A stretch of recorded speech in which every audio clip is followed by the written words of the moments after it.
presidente deposto de Honduras, Manuel Zelaya, permanece desde segunda-feira abrigado na Embaixada Brasileira na capital Tegucigalpa.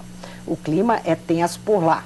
Manifestações populares, mortes, ameaças do governo golpista e o Brasil diretamente envolvido no impasse político. Que proporções essa história pode tomar e quais são os riscos para o Estado brasileiro? Conversa conosco Marinana Barros, que é professora do curso de Direito da UNA e mestre em Direito Internacional. Bem-vinda, Marinana. Obrigada. Marinana, quais são os riscos dessa decisão do Brasil de aceitar o Zelaya na embaixada? Olha, esse caso é muito específico e muito sui generis, né? É muito raro acontecer alguma coisa desse tipo. Uma pessoa, um presidente deposto, tentar retornar ao país e se abrigar numa embaixada. Não seria, a princípio, um caso de refúgio. O Brasil tem tentado afastar exatamente essa hipótese de que se trata de um refúgio. Até o ministro Amorim chegou a dizer, ele é como se fosse um convidado do Brasil para ficar na embaixada. Mas é fato que o Brasil, quando ele se coloca como um grande ator no cenário internacional, pelo menos dentro da América Latina e perpassando para o cenário internacional, ele corre esse tipo de risco, de ser chamado a participar de uma situação como essa. O fato é que a comunidade internacional apoia em peso a volta do presidente Zelaya, mas com certeza esse é um dos grandes desafios que a diplomacia brasileira teve nos últimos anos, sem dúvida. Essa situação pode fugir ao controle? Pode. Ela pode fugir ao controle, principalmente se não houver diálogo com o governo provisório.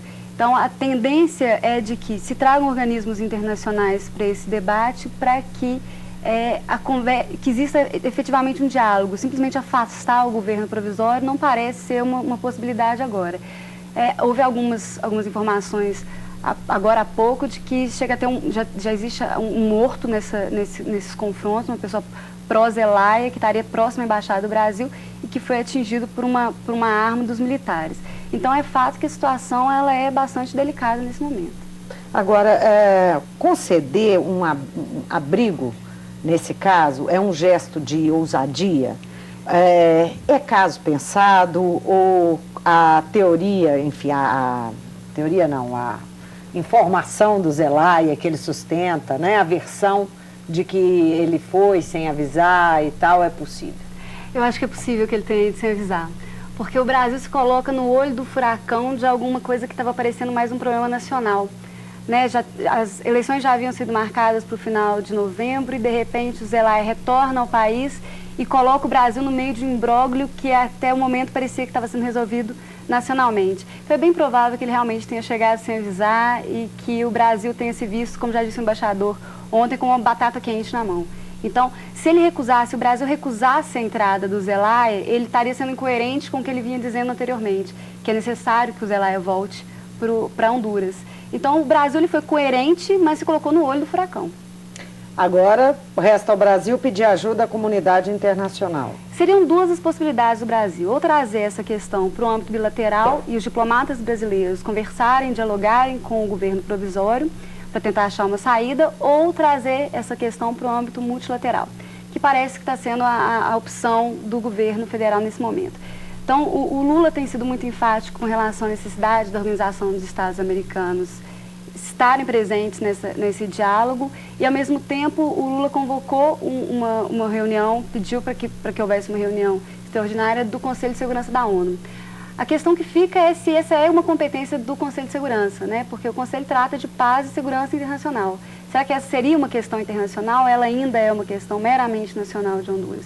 Essa é uma questão que só vai ser respondida nos próximos dias, a forma como o Conselho percebe essa situação de Honduras nesse momento. O que o Brasil pode ganhar? O risco, enfim, o risco é grande, pelo que tudo indica. Mas ele pode ganhar também. O que ele pode ganhar se ele se sair bem desse olho do furacão? Ele pode ganhar credibilidade internacional, que o Brasil tem tentado já há algum tempo, né? Por exemplo, quando a gente discute a questão da necessidade de reforma do Conselho de Segurança. Quando o Brasil se coloca numa situação, ou é colocado numa situação como essa de Honduras, e consegue se sair bem dela, definitivamente isso pesa a favor do Brasil para se tornar ainda mais um ator importante no cenário internacional, definitivamente.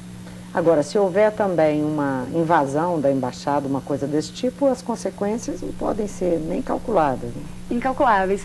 Que existe já uma hostilidade que é considerada uma agressão ao Brasil, o fato de cortar água, de cortar luz, de cortar telefone, do próprio, as pessoas que trabalham na embaixada. Hoje em dia tem poucos brasileiros lá, mas mesmo assim, dessas pessoas estarem sendo colocadas em risco, já é um incidente diplomático importante.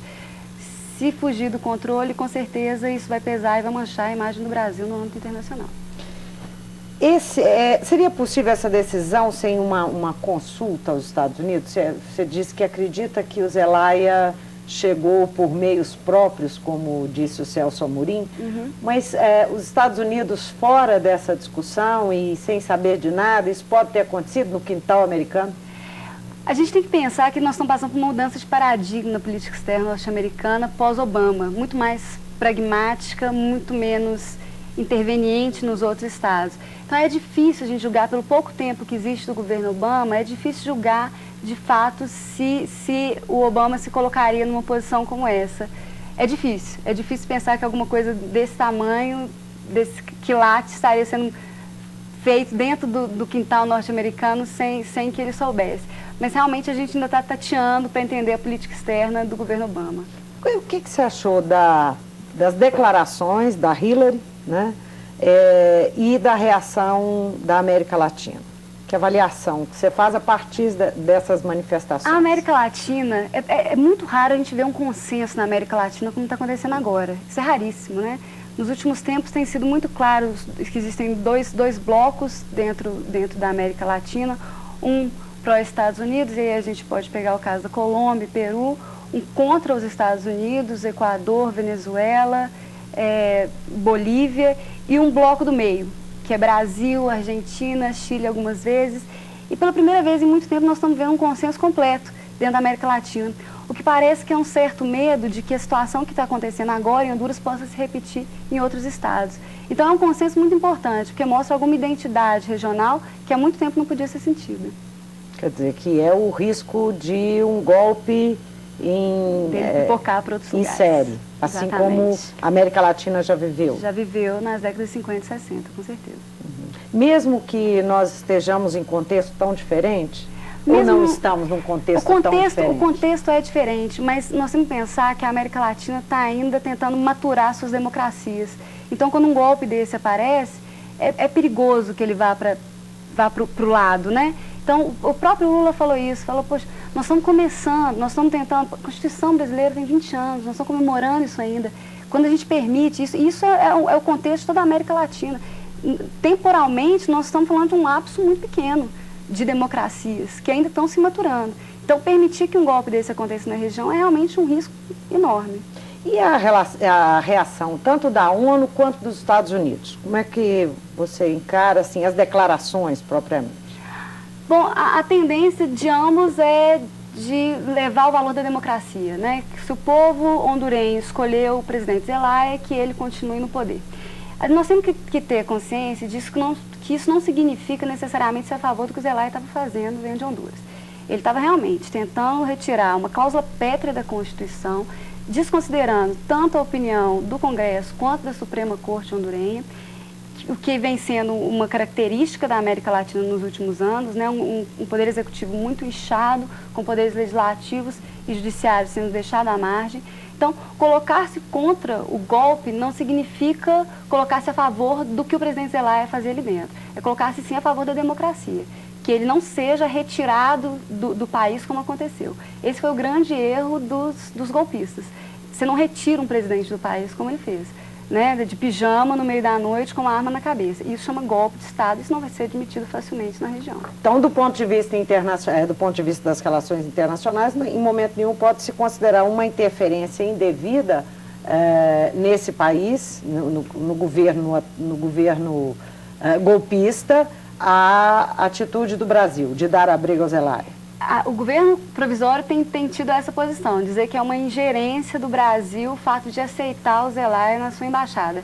Mas o Brasil realmente está sendo coerente com o que ele vinha dizendo anteriormente, ou seja, se é um Estado golpista, é um governo golpista que não está sendo reconhecido pelo Brasil, no momento que o presidente deposto pede abrigo, esse abrigo vai ser concedido.